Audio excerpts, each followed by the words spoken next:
اسمها يسوس كن أريق مسحنا اسمها يسوس كن أريق مسحنا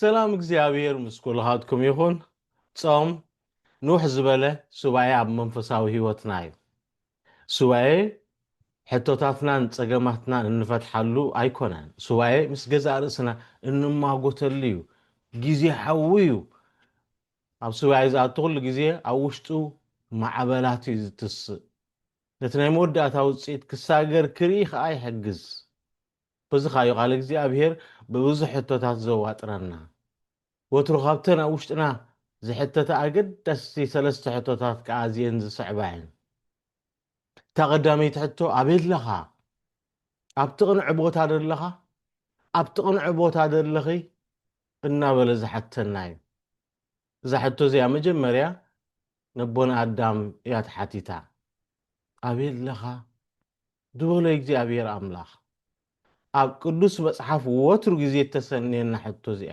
እግዚኣብሔር ንህዝቡ ዝደልየላ ወደይ ጓለይ ኣበየለኹም ይብለና ሎሚ ክርስትያናዊ ህይወተይ እንተረኣኽዎ እዚ ሕቶ እዚ ኣየዋጥረኒ እንዶ ኣበየለኻ ይብለኒ እንዶ ኣብቲ ቅኑዕ ቦታ ደለኻ ትርጉም ህይወት ረኺብካዮ ዶ ነቲ ዝተመረፅካሉ ህይወት ነቲ ክርስቶስ ዘተሓነካ ህይወት ተልእኮን ዕላማን ነቂሕካ ዶ ተዓይለኻ ተዘይኮይኑ ምልስ ኢልካ ብምስትንታን ትርጉም ህይወትካ ምርካብ የድሊ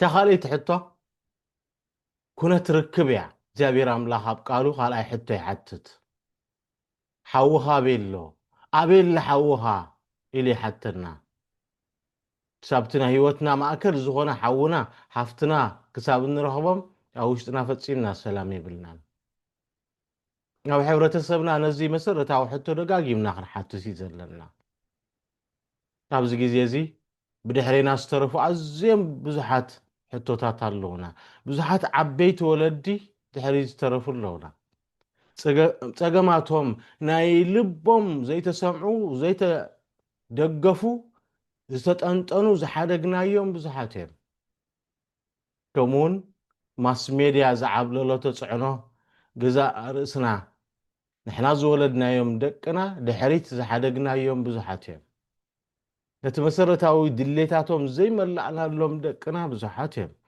መንእሰያት ኣሕዋትና ደቅና ብዙሓት እዮም ናይ መፃምድና ቦታ ረኺብና ዶ ንደቅና ግዜ ሂብናዮም ዶ ዝግባእ መሰረታዊ ሕጊ ናይ ኣምላኽ ፍቕሪ ኣርኢናዮም ዶ ምስ እግዚኣብሔር ኣላሊናዮም ዶ ንወለድና ኸ ግዜ ሂብና ንድውለሎም ዶ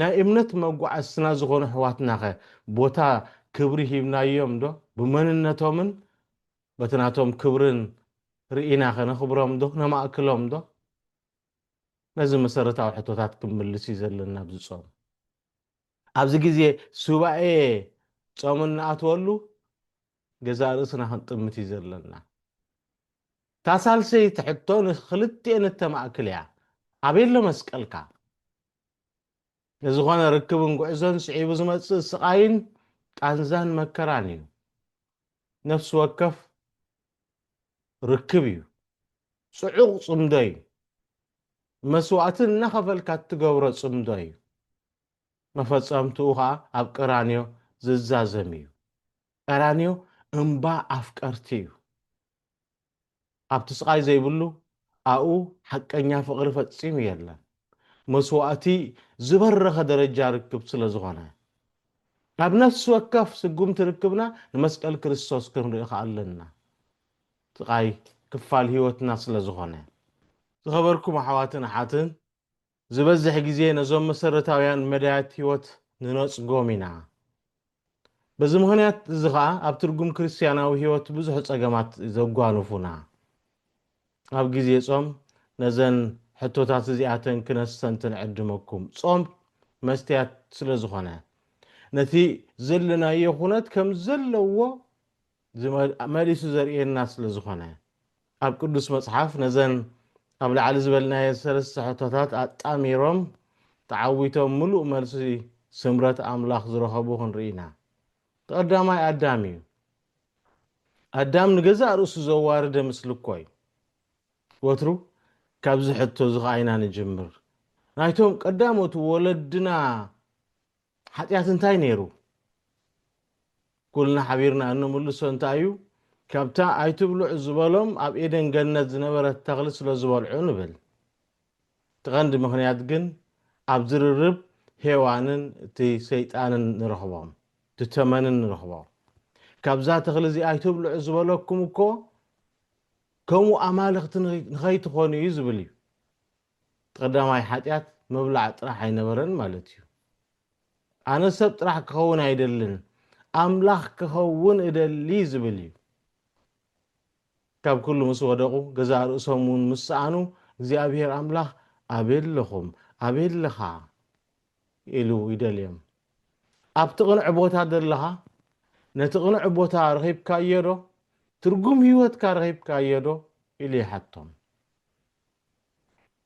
ተኻልኣይ ኣብነት ዝኾነና ኣጋር እያ እታ ሞግዚት ናይ ሳራ ዝነበረት እታ ብዘይ ኣገባብ ዝተጠቕሙላ ኣጋር ካብ ኣብርሃም ወዲ ወሊዳ ሳራ ብዘይ ኣገባብ ዝተጠቕመትላ ምዃና ምስ ፈለጠት ኣጋር ካብ ቤት ነፊፃ ወፅያ ሃዲማ ናበይ ወፅያ ንሳ እውን ኣይትፈልጦ ናበይ ከም ዝኸደት ታድም ከላ እግዚኣብሔር ኣምላኽ ብመላእኽቱ ረኺብዋ።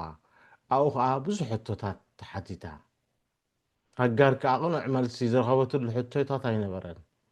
እዚ ሕቶታት መንነታ ክትረክብ ዝሓገዛ ግን ነይሩ፣ ንኽትምለስ ዝሓገዛ ነይሩ።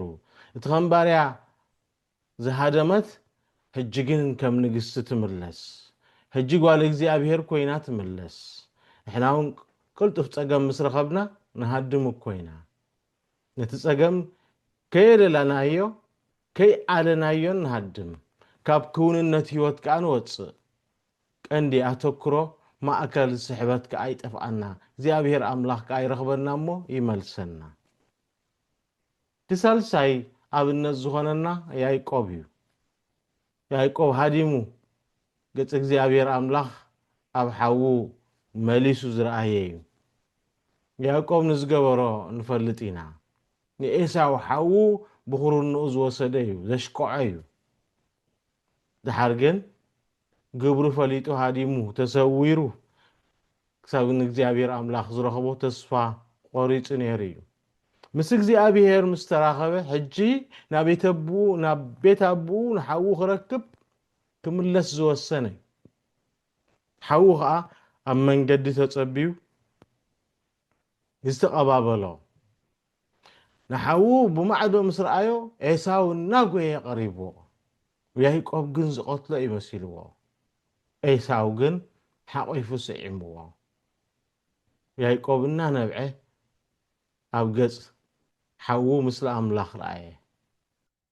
እቲ ናይ መወዳእታ ንኹሉ መልሲ ዘጠቓለለ ጎይታና መድሓኒና ኢየሱስ ክርስቶስ እዩ።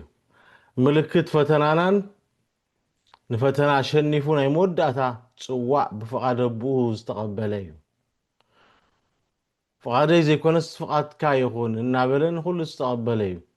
እቲ ዝኸበደ ንክርስቶስ ዘጋጠመ ፈተና ቅድሚ መስቀል ኣብ ጌተሰማኒ እዩ። እቲ ክሳብ ደም ዝረሃፀሉ ቦታ እዩ። ነቲ ናይ መወዳእታ ፈተና ዝተቓለሰ እቲ ዝዓበየ ስቃይን ቃንዛን ዝተቐበለ ክቡራት ኣሕዋትን ሓትን ንሕና እውን ኣብዚ ኩነታት እዚ ደይኮንና ንነብር ዘለናዮ ኩነታት ነዚ ደይኮነን ዝመስል ካብ ክውንነት ህይወት እንዲና ንሃድም ካብቲ መዓልታዊ ዘጋጥመና ክውንነት ደይኮንና ንሃድም ብመንፅሩ መዓልታዊ ነዚ ክንሳገር ምስ እግዚኣብሔር ደይኮንና ንራኸብ ምስቲ ወደይ ጓለይ ይኣኽለካ ተመለስ ዝብለና ደይኮንና ንራኸብ ጾም 4 ምስቲ ካብ ኩነታትና እንሃድሞ ተራኺብና ናብ ቤት አቦ እንምለሰሉ ግዜ እዩ ኩነታትና ፀቢቕና ስተንቲና ኣብ እግዚኣብሔር ክምለስ ኣብ ፍቕሪ ኣምላኽ ክንጸንዕ ኣብቲ ዕላማ ኣምላኽ ክንነብር እግዚኣብሔር ኣምላኽ ብፍቕሩ ብለውሃቱ ብምሕረቱ ይሓግዘና አሜን